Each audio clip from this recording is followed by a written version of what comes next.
अस्सलाम वालेकुम, welcome back. आज की इस वीडियो में हम एक्सरसाइज 1.3 करेंगे, जिसका फर्स्ट क्वेश्चन जो है वो कह रहा है graph the following numbers in the complex plane. Plane है, आपको पता है कि जी एक्स एक्सिस और वाई एक्सिस होते हैं। राइट साइड पे एक्स एक्सिस पॉजिटिव होता है, नेक्स्ट साइड पे लेफ्ट साइड पे नेगेटिव होता है, ऊपर वाई एक्सिस पॉजिटिव होता है और डाउनवर्ड जो है वाई एक्सिस नेगेटिव होता है। अब आपको सिंपली उसने वैल्यूज़ दी हुई हैं, आपने उसको सिर्फ प्लॉट कर देना है। 2+3 होता है, इसको आप अपने ऑर्डर पीरियड में लिखें 2 और 3। एक्स की वैल्यू 2 है, वाई की वैल्यू 3 है, आप जो है वो उसको प्लॉट कर देंगे। नेक्स्ट है 2-3 होता है, इसको आप 2 और -3 लिखेंगे। एक्स की वैल्यू 2 है लेकिन वाई की वैल्यू -3 है, आप इसको प्लॉट कर देंगे। थर्ड वाला देखिए -2-3 होता। अब एक्स की वैल्यू -2 है और -3 जो है वो वाई की वैल्यू है, और आप उसको जो है वो अपने ग्राफ के ऊपर प्लॉट कर देंगे। फोर्थ वन है -2+3 होता। -2 एक्स की वैल्यू है, 3 जो है वो वाई की वैल्यू, और नेक्स्ट इसको ग्राफ में प्लॉट हो गया। -6 सिर्फ गिवन है, तो इसका मतलब है इसमें एयोटा नहीं गिवन, तो इसको हम लिख सकते हैं -6 + 0 एयोटा, और इसका जो ऑर्डर पे बनेगा वो -6, 0 बनेगा। तो इसमें जो पॉइंट बनेगा वो सिर्फ -6 ही बनेगा, और उसी पॉइंट पे लिखे आप उसको पॉइंट जो है वो पॉइंट आउट कर देंगे। नेक्स्ट देखते हैं पार्ट नंबर 6, वो भी सिमिलर ऐसी है। अब उसमें सिर्फ उसने अयोटा दिया हुआ है, कोई कांस्टेंट नहीं दिया हुआ, तो हम इसको 0 + अयोटा लिख लेंगे। इसमें आपका जो एक्स की वैल्यू है वो 0 होगी और वाई की वैल्यू जो है 1 हो जाएगी, और नेक्स्ट आप इसको जो है वो सिर्फ 1 को जो है वाई एक्सिस पे प्लॉट कर देंगे। पार्ट 7 में आपके पास जो है वो उसने फ्रैक्शन फॉर्म में दे दिया, जिसको सबसे पहले आप पॉइंट्स में कन्वर्ट कर लेंगे। पॉइंट्स में कन्वर्ट करने के बाद आपके पास -0.6 और -0.8 वैल्यू आती है, वो आप जो है उसको प्लॉट करने के।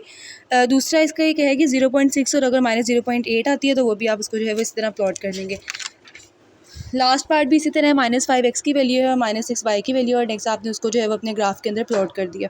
नेक्स्ट क्वेश्चन नंबर 2 की तरफ चलते हैं। उसमें वो कह रहा है find the multiplicative inverse of each of the following numbers. First part में देखते हैं तो -3 होता है। सबसे पहले इसको z = -3 होता लेट कर लें। 1/z फाइंड करेंगे। मल्टीप्लिकेटिव इनवर्स फाइंड करने के लिए मल्टीप्लाई कर देते हैं आप उसके कॉन्जुगेट से। मल्टीप्लाई और डिवाइड कर दिया। नेक्स्ट आपने उसको फर्दर सॉल्व किया। एयोटा स्क्वायर की वैल्यू -1 होती है, -1 पुट कर दिया, और नेक्स्ट सॉल्व करने के बाद आपके पास 1/z आ गया। सेकंड पार्ट भी सिमिलर इसी तरह है। थर्ड पार्ट देखिए -3 -5 होता है, उसके अंदर z = पुट कर दिया 1/z, फिर उसको आपने वही कॉन्जुगेट ले लिया। कॉन्जुगेट लेने के बाद नीचे वाला आपके पास फार्मूला बन गया। फार्मूला बनने के बाद अयोटा स्क्वायर की वैल्यू पुट कर दिया। नेक्स्ट आपने फर्दर सॉल्व करके 1/z आंसर निकाल लिया। फोर्थ पार्ट भी सिमिलर है इसका, उसमें भी आपने सबसे पहले z निकाला, 1/z निकाला है, ठीक है। ऑर्डर पेयर था तो 1 + 2 अयोटा आप पहले लिख लेंगे, उसके बाद सारा प्रोसेस वही है।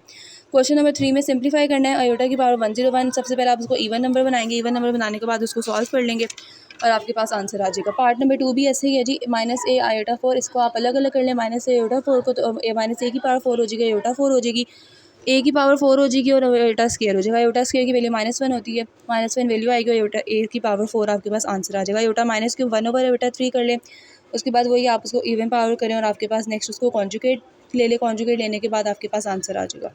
लास्ट पार्ट है पार्ट नंबर 4, अयोटा की पावर -10, 1/अयोटा 10 लिख लें, फिर उसको इवन पावर में लिख लें, और नेक्स्ट आपके पास आंसर आ जाएगा। क्वेश्चन नंबर 4 में वो कह रहा है prove that z = z bar if and only if z is real. अगर जो z रियल है तो आपने ये प्रूव करना है कि z जो है वो इक्वल है z बार के। सबसे पहले लेट कर लें, z जो है वो आपके पास x + अयोटा y की इक्वल है, इसको इक्वेशन नंबर 1 दे दें। फिर सपोज कर लें, नेक्स्ट आप z की वैल्यू पुट कर दें और z बार की, उसमें नेगेटिव साइन आ जाएगा। उसके बाद उसको फर्दर सॉल्व करेंगे तो x अयोटा y = 0 आएगा। इसमें अयोटा वाली वैल्यू 0 नहीं हो सकती, तो y को हम =0 प्रूफ कर लेंगे।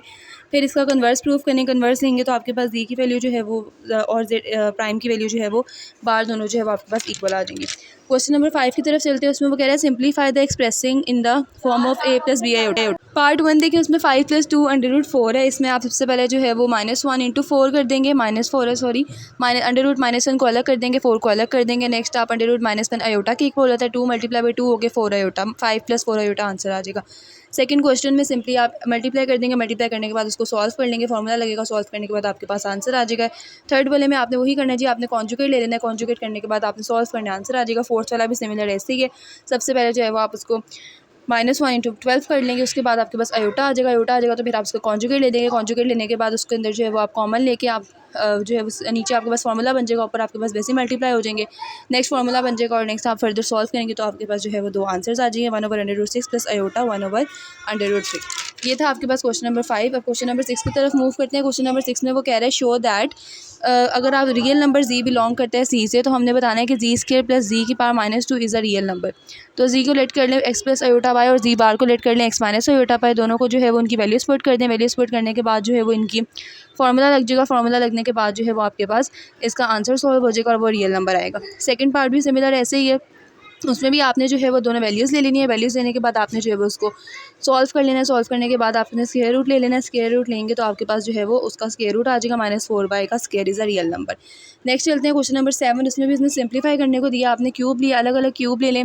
1/8 आ जाएगा और क्यूब का फार्मूला लग जाएगा a³ + 3a² b + 3ab² + b³। ठीक है, फार्मूला लगने के बाद उसको फर्दर सॉल्व करेंगे और आपके पास जो है वो उसका आंसर 1 आ जाएगा।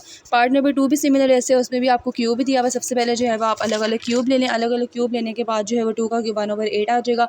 नेक्स्ट अंदर आपके पास जो है वो फार्मूला लगेगा। फार्मूला लगेगा तो फार्मूले को आप सॉल्व करेंगे। सॉल्व करने के बाद जो है वो आपके पास उसका सिमिलर आंसर आ जाएगा जो कि 1 आएगा। 3 देखते हैं जी, उसमें आपके पास a की पावर -2 है और a की पावर 1 है, तो -2 + 1 कर लें।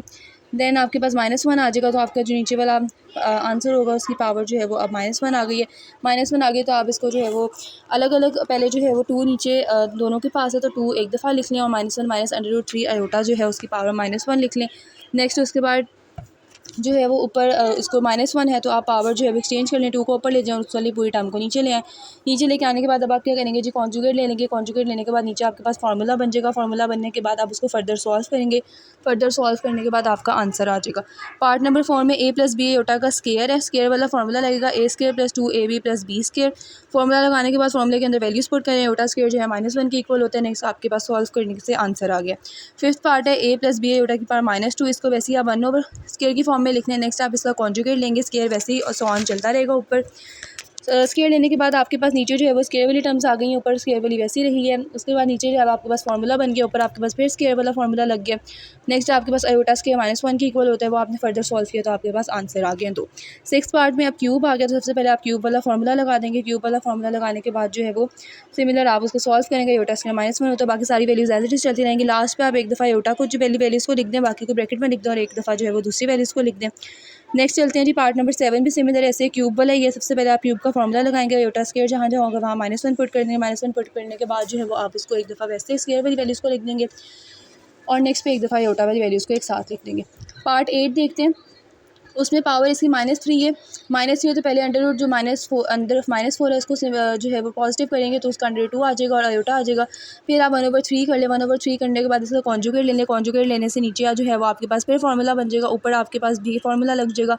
फार्मूला को फर्दर सॉल्व करेंगे। सॉल्व करने के बाद आपके पास नीचे 13 का क्यूब बचेगा और ऊपर आपके पास अभी आयोटा स्क्वायर में -1 पुट करेंगे। नेक्स्ट आपके पास जो है वो उसका आंसर फर्दर सॉल्व करने से आ जाएगा। ये थी आपकी एक्सरसाइज 1.3। इसमें आपको किसी भी किस्म की कोई डिफ़िकल्टी है तो आप जो है वो मेरी उससे कमेंट सेक्शन में पूछ सकते हैं। फर्दर मोर अगर आप पर्सनल ऑनलाइन क्लासेस लेना चाहते हैं तो डिस्क्रिप्शन में नंबर मेंशन है, उस पर आप कॉन्टैक्ट कर सकते हैं। ओके, अल्लाह हाफ़िज़।